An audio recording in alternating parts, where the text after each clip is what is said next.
I was in 8th grade when we went for a compulsory museum visit. I'd never been on school picnics before because I couldn't access them. And even though this visit didn't sound fun, I was kind of looking forward to it. After all, I would finally get to hang out with my friends outside of my classroom. On the day of the visit, my happiness knew no bounds.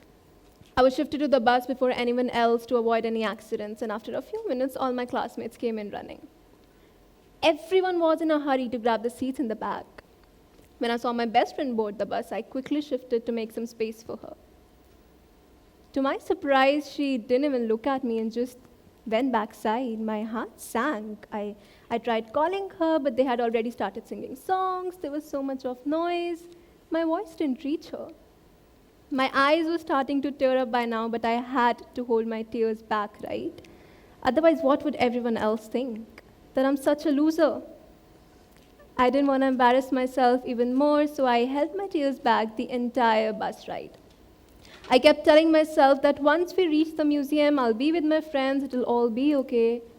When we did reach the museum, I was the last one to deboard. And the moment I got out, all my friends had already started the tour without me. By the end of the day, I felt so lonely and helpless that my teachers had to call my mom to keep me company. 13-year-old me was left with thoughts like, did no one like me enough that they had to call my mom? Was I that unworthy of love? I had been disabled almost all my life, but that was the day when it really hit me that no matter what I do, I might just never become visible. For the world only saw me through their ableist eyes. Hi, my name is Srishti. I had just turned 3 when this one morning I couldn't stand anymore. I was rushed to a hospital and a cyst in my spinal cord was diagnosed.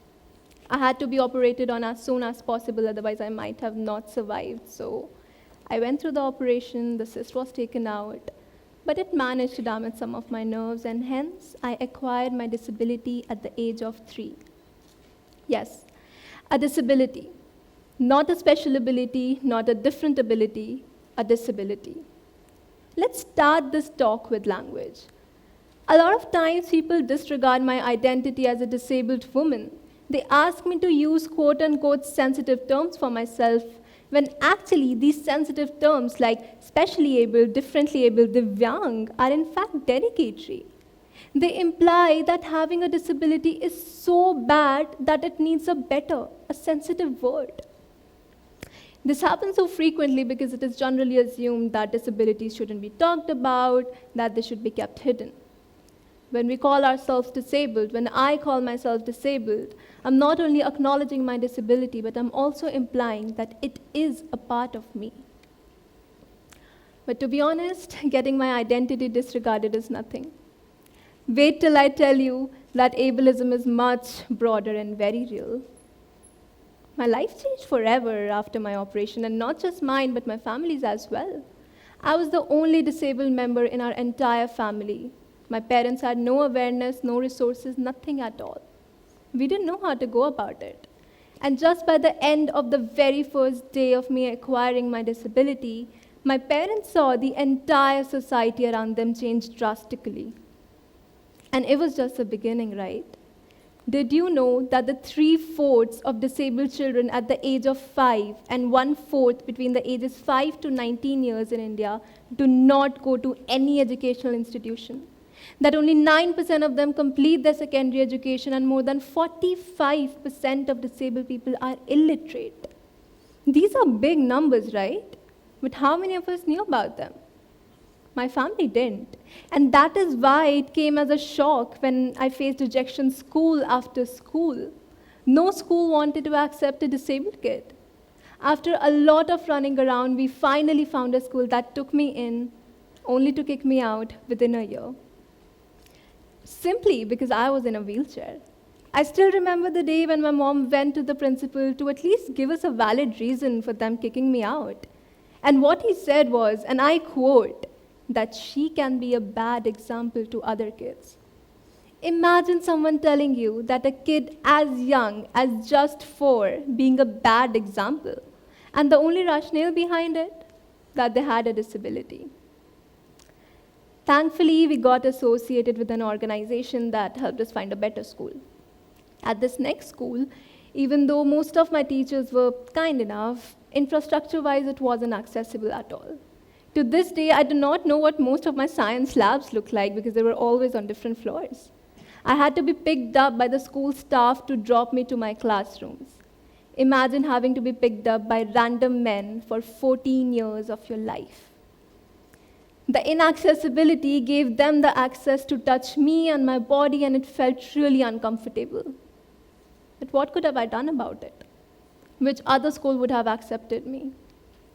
I couldn't attend the assemblies, the PE periods, hang out, socialize, and these are the most important parts of your school life, right? Hanging out with friends, trying to think of ways to bunk the assemblies. I mean, I'm definitely not trying to promote bunking, folks, don't do that. But you end up doing that kind of stuff, right? And it stays with you as your childhood memories. When I look back, all I remember is sitting by myself and wishing for people to notice me. Back then, not a single day went by when I didn't have to try extra hard to fit in, to feel like I belonged. Most adults around me weren't kind either. I've heard people tell my parents that they shouldn't be investing in my education, that it's not worth it, too many times to count. School तक तो ठीक है, इसके आगे correspondence से कराना बेहतर रहेगा. It's all right till school, but let us study through correspondence after it. This statement would make me so nervous. And I grew up internalizing all of these comments. I always thought that I had to prove everyone wrong. And I would often end up pushing my boundaries to belong in this world that wasn't made for me. And honestly, it is exhausting to have to prove yourself all the time. There's this funny thing, so there are these people who think that I'm incapable, unworthy, who look at me with pity and disgust. And then there are some people who subject me to inspiration porn, calling me inspirational merely because of my disability. They put me on a pedestal and find everything that I do inspiring. So this person once in a metro, and this is a random person that I'm talking about. So they come to me and they tell me, "Beta, I am very proud of you. You're so inspiring." And I was just there sitting all confused, thinking about how I had literally missed 2 of my morning classes because I overslept. How is that inspiring? I was like, yeah, please try telling that to my parents because they were definitely not inspired. And I don't want you to put me on a pedestal and call me a hero for living in a world that's been made inaccessible for me. I want a world that is inclusive, where everyone's access needs are met, where everyone's identity is respected. Access needs, accessibility. These are certain terms that I've been using all along. Let's go a little deeper. The ideal amount of water intake per day, for instance, is 2 liters, right? But when I'm out, I can't even drink half a liter of it. Why?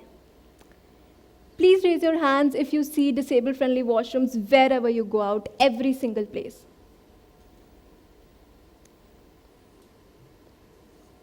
Okay, I do not see a single hand. Well, that is exactly why. There are no accessible washrooms out there. While planning a trip, usually a checklist includes of clothes, food, mobiles, etc., etc.